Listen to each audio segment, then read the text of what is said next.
اس میں مسجد زرار کا تذکرہ ہے۔ بہت ٹھوکتے ہیں لوگ، ذرا اپنے خیال سے الگ ہو گئے اور وہاں دوسروں کا مشورہ چلا تو بولیں گے یہ مسجد زرار ہے۔ کیا ایسا بولنا کسی مسجد کے لیے آج جائز ہے؟ ناجائز ہے، آگے آئے گا۔ مدرسہ بیت العلوم کونڈوا پونے، اس آفیشیل چینل کو سبسکرائب ضرور کریں۔ یاد رکھیے، اس سے کسی ایک شخص کو نہیں، پورے مدرسے کو فائدہ ہوگا اور آپ کو اجر عظیم عطا ہوگا۔ منافقین کے حالات خلاف اسلام، ان کی حرکتوں کا ذکر بہت سی آیتوں میں آیا۔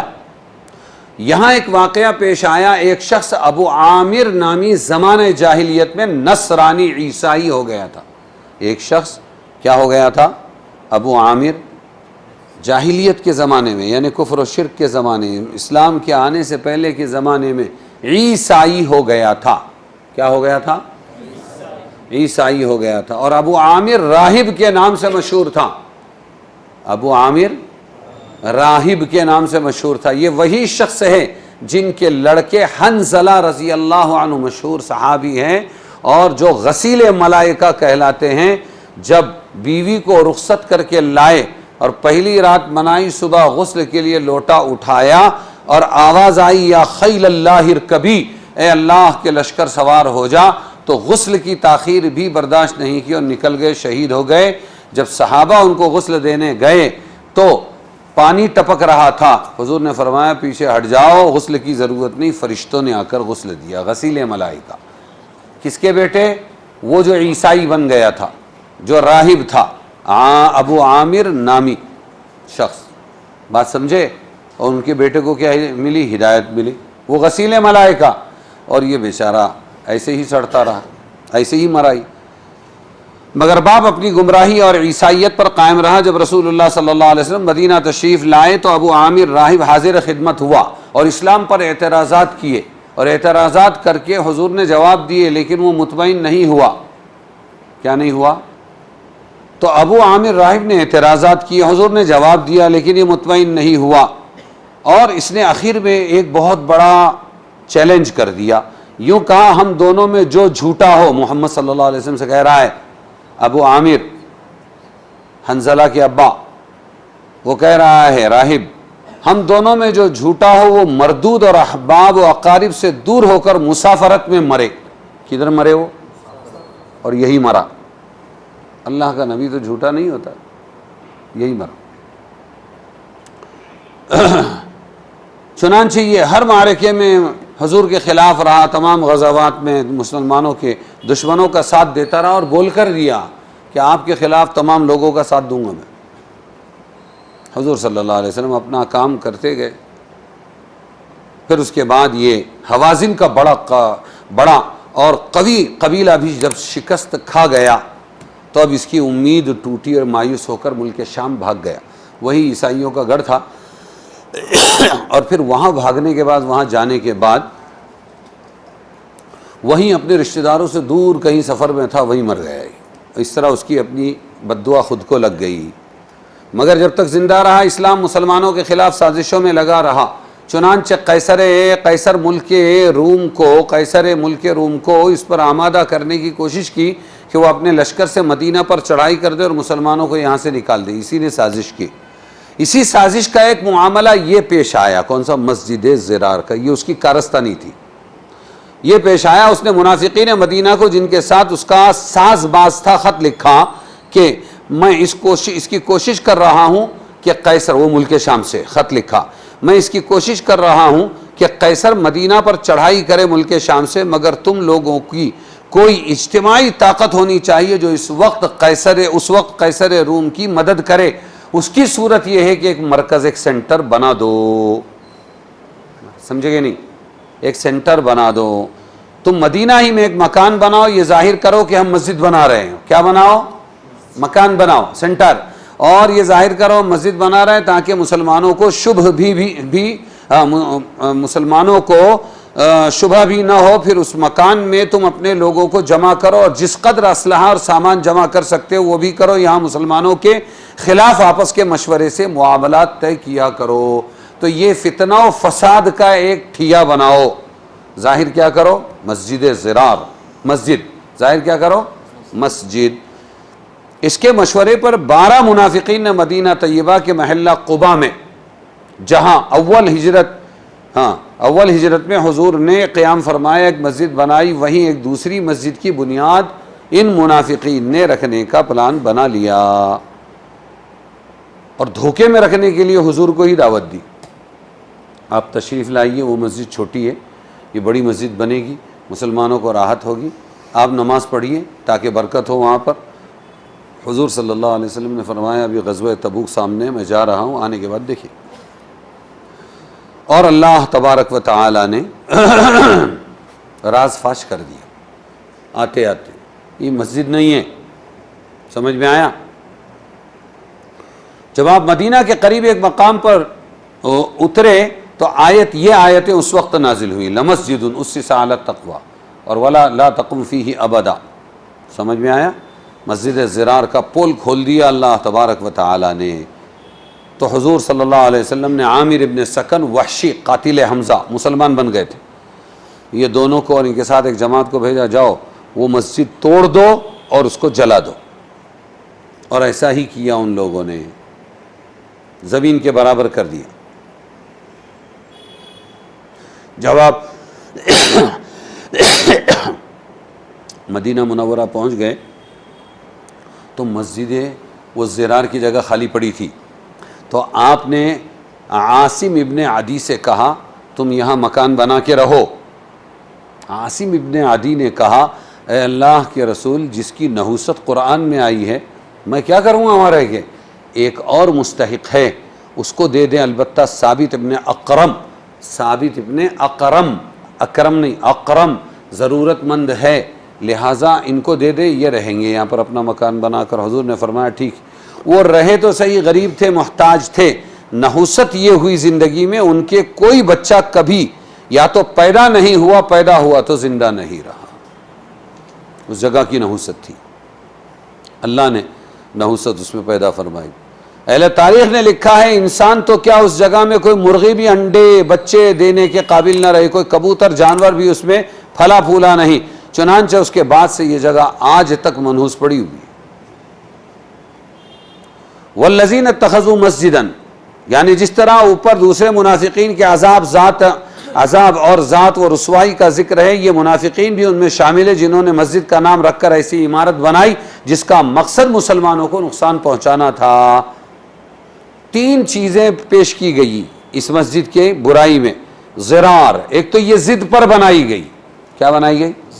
ضد پر بنائی گئی جی، اور دوسرے کیا ہیں؟ تفریقا بین المؤمنین، مسلمانوں کو بانٹنے اور ان کے اندر تفرقہ پیدا کرنے کے لیے یہ بنائی گئی، ٹکڑے کرنے کے لیے۔ تیسری ارصادا لمن حارب اللہ، جس کا حاصل یہ کہ اس مسجد سے یہ کام بھی لینا تھا کہ یہاں اللہ اور رسول کے دشمنوں کو پناہ ملے۔ کس کو پناہ ملے؟ اللہ اور رسول کے دشمنوں کو پناہ دی جائے گی اور وہ یہاں مسلمانوں کے خلاف سازش کیا کریں گے۔ یہ 3 برائیاں بیان کی اس مجموعے سے ثابت ہو گیا۔ جس مسجد کو قرآن کریم نے مسجد زرار قرار دیا، رسول اللہ صلی اللہ علیہ وسلم کے حکم سے اس کو ڈھا دیا گیا، آگ لگائی گئی، در حقیقت نہ وہ مسجد تھی نہ اس کا مقصد نماز پڑھنے کے لیے تھا، بلکہ مقاصد وہ 3 تھے جن کا ذکر ابھی بیان کیا گیا۔ سمجھ میں آیا؟ اس لیے کوئی یہ نہیں بول سکتا کہ حضور نے مسجد جلائی، ان لوگوں نے مسجد کے نام کا مس یوز کیا دھوکہ دینے کے لیے۔ ارے سمجھ میں آیا کہ نہیں آیا؟ جی، آج کل اگر کسی مسجد کے مقابلے میں اس کے قریب کوئی دوسری مسجد مسلمان بنا لے، یہ مسجد ہے، ایک گھر چھوڑ دو تو دوسری مسجد بھی بناتا ہے مسلمان، ہے وہ چاہے اپنے خاندانوں کے نام پر بنائے کہ یہ ملا لوگوں کی مسجد ہے، وہ قریشیوں کی مسجد ہے، وہ سید لوگوں کی، پٹھانوں کی مسجد، یا کسی اور وجہ سے بنا لے ہوئے، بات سمجھے؟ تو بناتا ہے اس طرح۔ اگر کوئی مسجد اس کے قریب کوئی دوسری مسجد مسلمان بنا لیں اور بنانے کا مقصد یہی باہمی تفرقہ، یہی مقاصد ہو کہ مسلمانوں میں آپس میں پھوٹ ڈالیں اور پہلی مسجد کی جماعت توڑنا وغیرہ، یہ اغراض فاسدہ ہو، آج بنائیں تو اگرچہ ایسی مسجد بنانے والے کو ثواب تو نہ ملے گا، اس کو ثواب نہیں ملے گا، بلکہ تفریق بین المؤمنین کی وجہ سے وہ گناہگار ہوگا، وہ گناہگار ہوگا۔ لیکن بعیہما، ان تمام باتوں کے باوجود اس جگہ کو شرعی حیثیت سے مسجد ہی کہا جائے گا۔ ارے سمجھے کہ نہیں سمجھے؟ وہ حضور کے زمانے کی بات الگ تھی، یہ الگ زمانہ ہے، اس لیے وہ حکم یہاں نہیں آئے گا۔ وہ کرنے والا تو گناہگار ہوگا، لوگوں کی نماز بھی یہاں جائز ہو جائے گی اور اس کو مسجد ہی کہا جائے گا، اور تمام آداب احکام مساجد کے اس پر جاری ہوں گے، اس کا ڈھانا آگ لگانا جائز نہیں ہوگا، اور جو لوگ اس میں نماز پڑھیں گے ان کی نماز بھی ادا ہو جائے گی، اگرچہ ایسا کرنا فی نفسی ہی گناہ رہے گا، وہ کرنے والے کو ملے گا۔ سمجھے کہ نہیں سمجھے؟ اس سے یہ معلوم ہو گیا کہ اس طرح ریا نمود کے لیے یا ضد عناد کی وجہ سے جو مسلمان کوئی مسجد بنا لے، اگرچہ بنانے والے کو مسجد کا ثواب نہ ملے گا، گناہگار ہوگا، مگر اس کو اصطلاح قرآن والی مسجد ضرار نہیں کہا جا سکتا۔ ارے سمجھے کہ نہیں؟